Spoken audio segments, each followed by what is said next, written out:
Welcome back to our conference, Creativity in the Time of COVID, Art as Medicine. There are new people in the room, so I will be telling you again about our commitment to accessibility and disability that runs throughout this project. Part of that means that we want to actually embrace different body minds and the different styles of moving through the world that creates in this conference space. That means please take a moment to move through the world in whatever way makes sense to you. Stretch, stim, reclaim the floor, take a break, walk out the room, process however you need to, and reclaim the space however you would like. We want to remind you too that a lot of this work is and can be triggering, and so we do have a special space that has been set up as a low sensory space that includes fidgets, stickers, sensory stickers, weighted blankets, and all sorts of other low sensory materials that, including earplugs and loops, that can be used to just provide space. We're also in the interactive engagement room.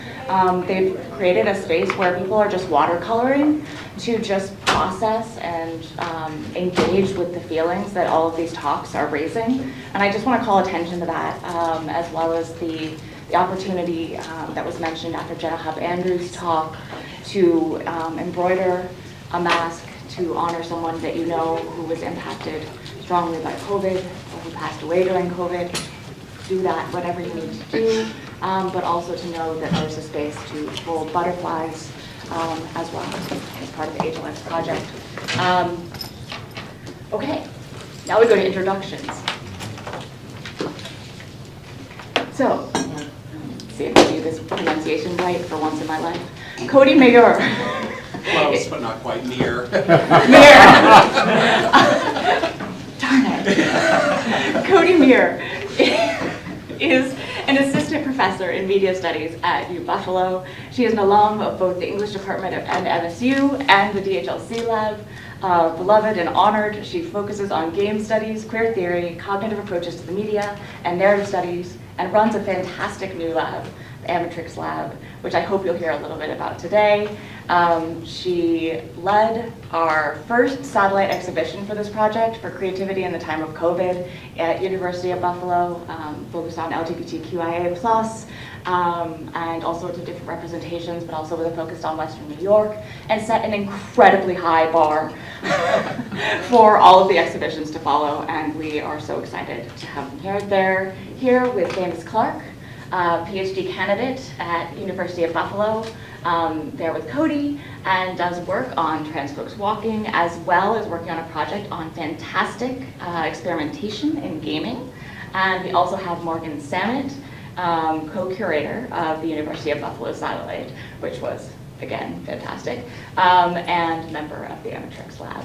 So after that, we have Dr. Sarah Senk, who comes to us as associate professor at Cal State University Maritime Academy, where she focuses on representations and engagement with slow disaster, memory, trauma, and memorialization. She's also a crucial member of the Marked by COVID team, where she also serves as a strategic advisor. Marked by COVID is the pandemic justice and remembrance movement that is led by COVID grievers.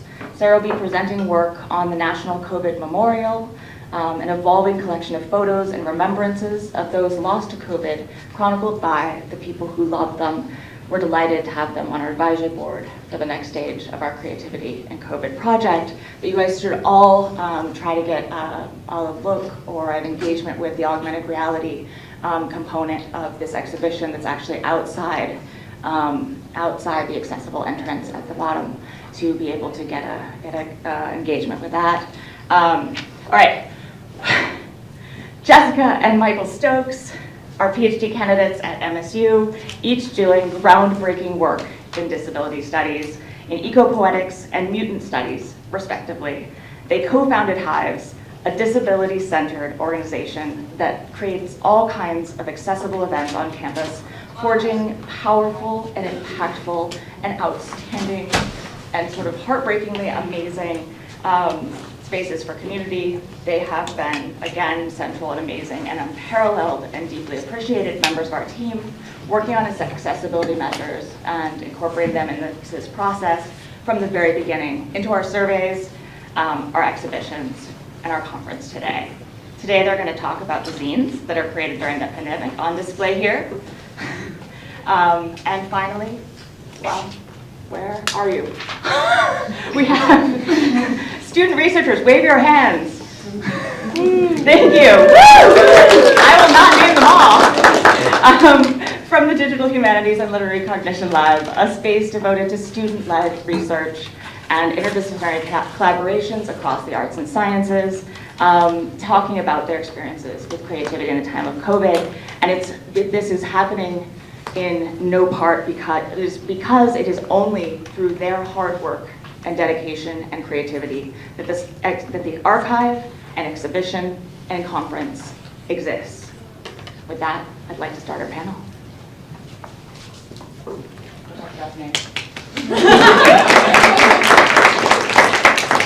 And I don't have the program in front of me, so I'm not going to name it either. Hi everyone, I'm Cody Mejeur. I slightly changed the title of our talk from making trans games in hostile times to troubling times, between being slightly more alliterative. I think it also maybe creates a little bit more space for hope than the word hostile does. And that's certainly something that we try to keep in mind at the Omnitrix Lab, which you will hear a little bit about today. The thing that we're going to be talking to you about today is one of our lab's major projects. It's also something you can see a little bit of here at the exhibit at MSU. We have a Let's Play video that's available in the theater where you can see a bit about the game that we're talking about. This game is called Trans Folks Walking. If you're familiar with games, it's something that's often called a walking simulator. It's a first-person camera perspective game where you're exploring an environment and uncovering a story as you go. And from its beginning, Trans Folks Walking was a bit of a different and wonderful challenge of a game in that we didn't just want to tell one single story in it. We were very aware of the burden of representation that happens with queer and trans games, where if you tell a singular story, that can quickly be taken as representing all of a particular identity, right? So if we tell one trans story, that becomes the trans story, and we did not want that to be what happened with the game. So we set out to make an anthology of trans stories that tell the stories of different trans people in different places having different experiences. Another wonderful challenge that we had in making the game was that we didn't want it to just be something where we as a team disappeared and made a game. We wanted it to be a co-creation, something that we were making with trans communities. And now that we're nearing the end of that development process and hopefully launching the game in the coming months, that certainly made it a much longer development process in that you're working with communities and working on community schedules and working with community partners. So it's not something that you can just set your own timeline for. It's something that emerges through a dialogue, and we'll talk more about that too. So we really wanted this game to be by and for trans people. We wanted it to address the lack of trans representation that you see not just in games but in media writ large, although that's of course changing in recent years as well. And we wanted to show that diversity of trans experiences. This is an image from level 2 of Trans Folks Walking, which we'll talk more about in a moment too. I want to briefly acknowledge too that Trans Folks Walking in its early prototype stages actually started before the pandemic as part of the Empathic Games Initiative. And so this is where we sort of like came up with the initial idea for the game, made a very early prototype for it, and we're just getting started with it. That actually happened here at Michigan State while I was a PhD student, and that project wrapped up in 2019. But its goals were to look at games as vehicles for empathy that can increase empathy for different identities, communities, etc. At the risk of being a little scandalous, it was a mission that we had some questions about as a development team, some critical thoughts about, in that we weren't necessarily setting out to make something that was for empathy. In particular, thinking here about the critical takes that have emerged on empathy in recent years. That empathy can be a wonderful thing, but it can also be a very sort of appropriative thing.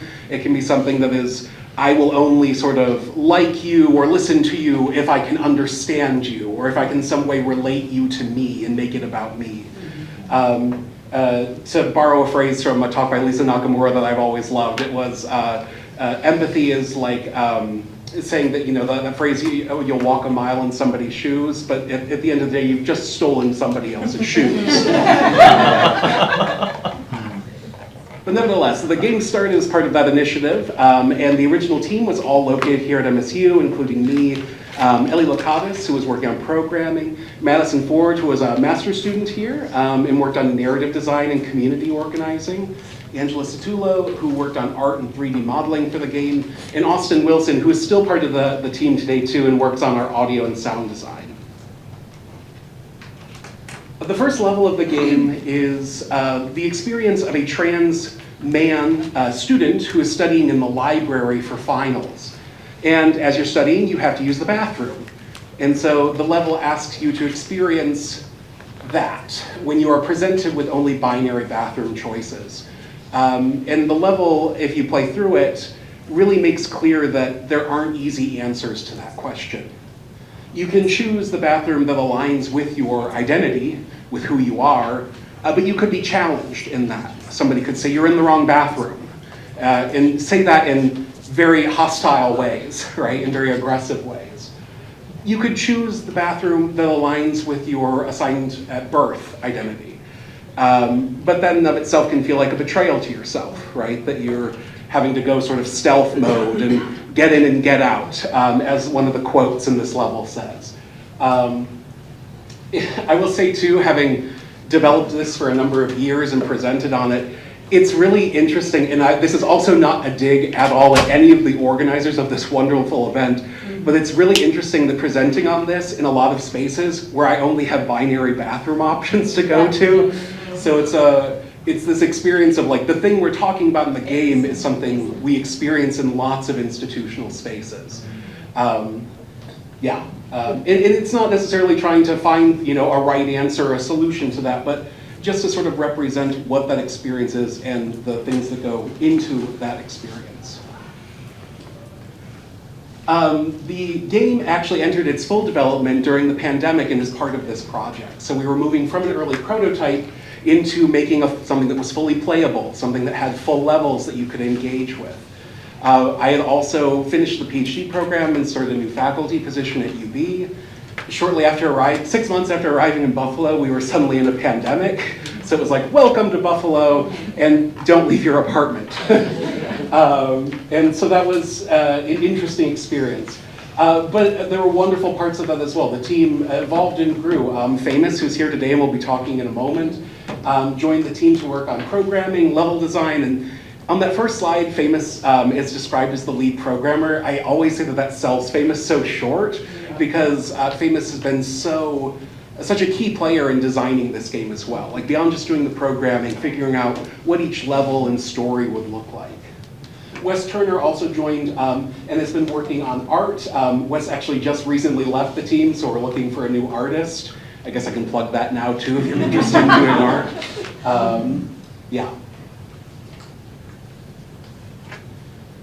So just to talk briefly about some of the benefits and challenges of pandemic game dev.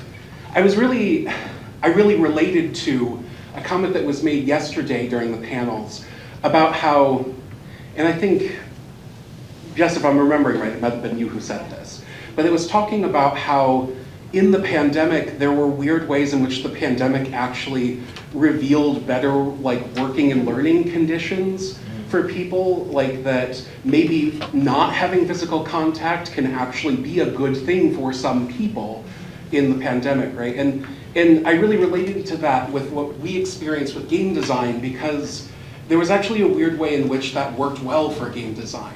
So much of indie and freelance game design, which is a lot of what we were doing, is already online. And actually getting to stay at home and have your own space almost worked well for that. And I know that that's a weird thing to say given how atrocious the pandemic was in so many ways.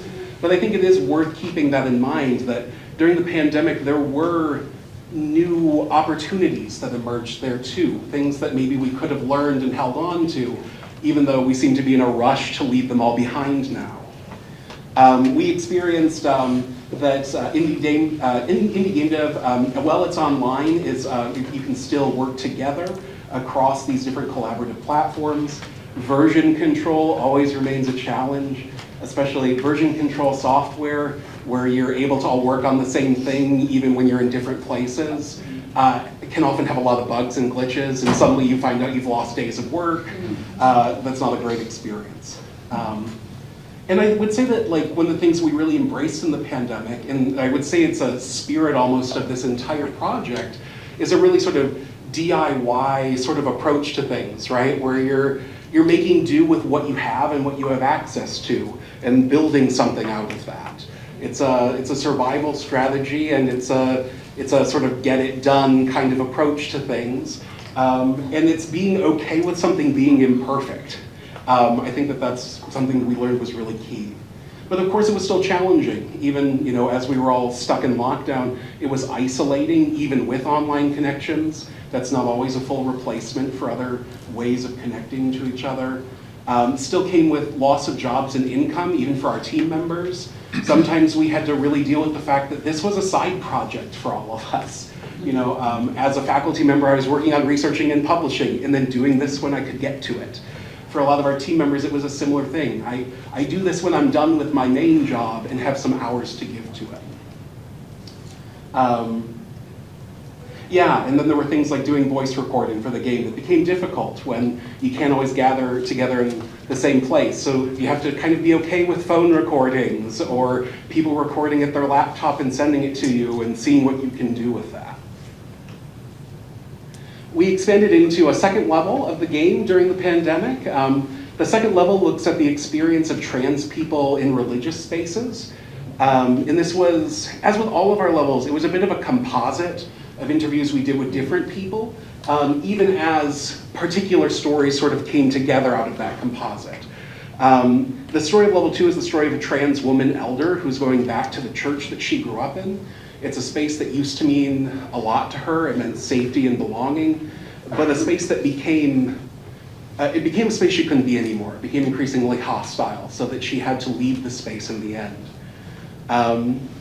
I will say that this is one of the most personally meaningful levels to me too. Of course, they all are personally meaningful, but getting to work with trans elders in the Buffalo community was a really rewarding experience. I learned so much from working with them, and it's meant a lot to me that all of our voice acting is done by amateur voice actors, people telling stories in their own voices.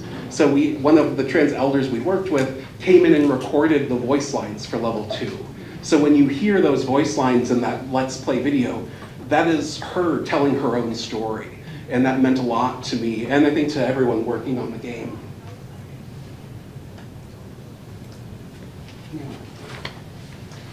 It might not show up too well with the lighting, but just a glimpse of what level 2 looks like today.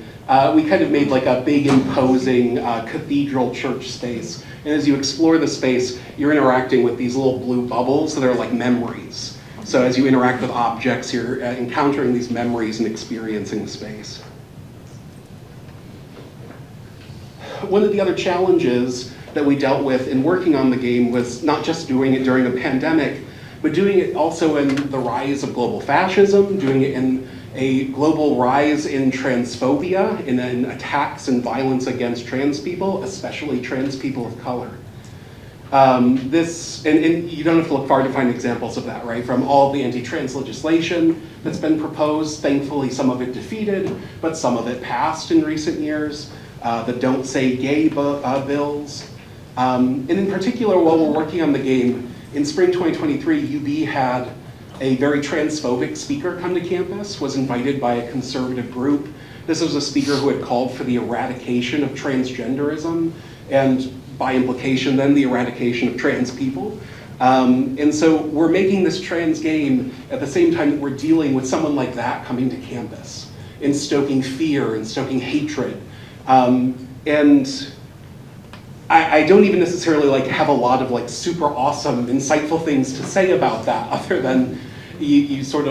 You keep working through it, you keep fighting it where you can, and thankfully at UB we did have a lot of protesters show up.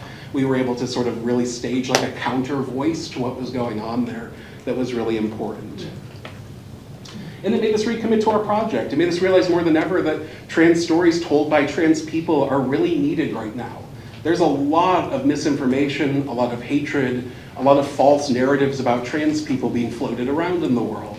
And so us claiming spaces to tell our own stories is very important.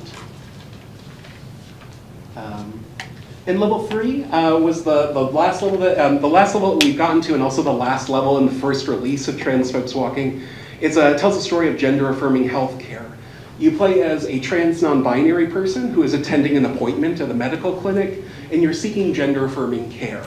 So access to hormones and access to medical care that will support you whether you decide to transition or not. It covers things like struggles with insurance, the healthcare system. We all know how wonderful healthcare is in America. I say that with mountains of sarcasm. It's also about encountering other trans people. So you're going to a gender-affirming clinic and you see other trans people there. So you're not alone in trying to navigate that system. You're encountering other trans people and relating to them and talking to them as you go through that experience. Again, it was a bit of a composite thing. It was based on lots of interviews with community members that we brought together to make the level.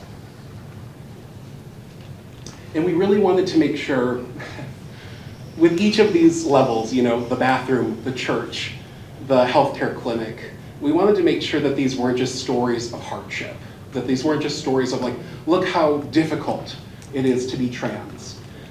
Because that's not, I think, the everyday lived experience of trans people, and that's not what we want people walking away thinking. But we wanted to represent the real hardships while also representing the moments of hope and joy and belonging that trans people find with each other. And I'm going to pass it over to Morgan. I was going to talk a little bit about level 3. Thank you, Cody. Sure, I can stand up for this. I called this slide beta testing for level 3 and my life, because I am a non-binary person who is currently beginning my path to seeking HRT, hormone replacement therapy, which is when you begin to take, in my case it would be testosterone that will physically alter my body and be similar to as if I were to go through what we know as a male puberty. So this level, something that it offers is really complex dialogue options. As Cody has mentioned, as a walking simulator, this game is really focused on the player and their interactions with the people around them, in particular this level. So, and the dialogue options aren't as easy as you might see in some typical RPGs. It's not, you know, like, yes, or glass him. And but instead we do see hints of some of them following this easy, agreeable path, kind of writing off the misgendering or misidentifying of your experience.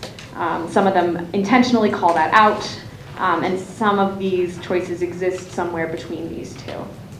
And for me, I always choose the nice option, not only in video games, but also in my life. I often try to placate people, try to take as generous of an approach as I can, remembering that not everyone is familiar with the trans experience, not everyone knows what my life is like. But this was the first time that I took the advantage of these more critical and, if you will, meaner dialogue options, partly because I knew I was in this game, I'm in a space where I'm going to succeed, whether it's because I try again or because the game is written by trans people and that's what they want for me.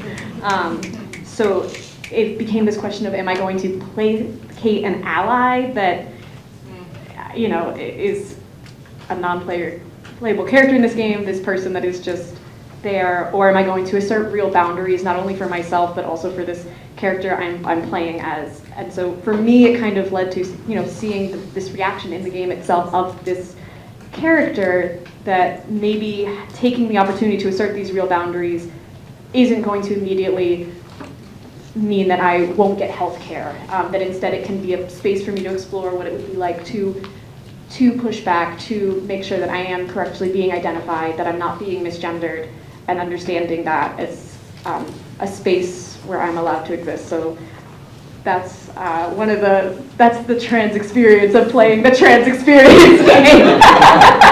And I believe, Famous, are you up next? Yep, oh god. This is the right slide. Good afternoon, everyone. My name is Famous Clark. I'm a second-year PhD at the University of Buffalo and a member of the Entrance Gaming Lab studio. I work with Cody a lot. I'm very grateful to have worked with them.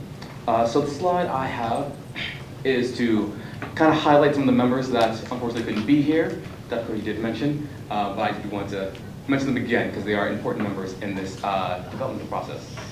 So creativity, development, and emerging pandemic artists.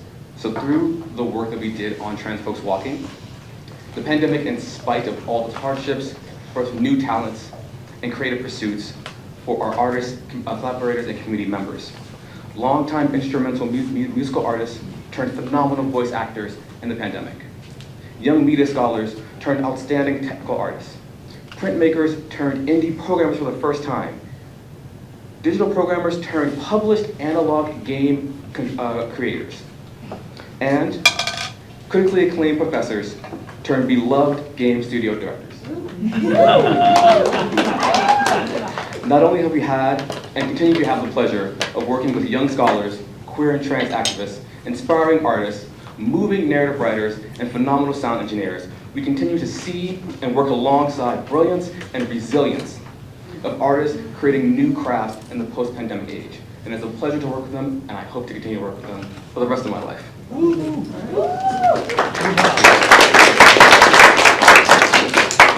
Somehow Famous, did you just recently add that fourth bullet point? Because I didn't see that one earlier. Just to really briefly, because I know that we're over time, and I don't want to take too much more time. We are nearing the end of development for this game, and we're hoping to release the first 3 levels as a complete Trans Folks Walking by the end of 2024. In the future, we're considering maybe expanding the anthology, which includes expanding the community engagement and maybe building new volumes of the anthology and adding new team members. So if you have questions or ideas there, please do reach out to us. And I'll save the lessons, maybe that can be a little bit of a Q&A thing, maybe, just to save on time. But yes, please do reach out to us. You can find us on our website. If you Google the Omnitrix Lab, you'll find our website and kind of where our projects are, and also links to when we do publish the game, it'll be on there. So thank you.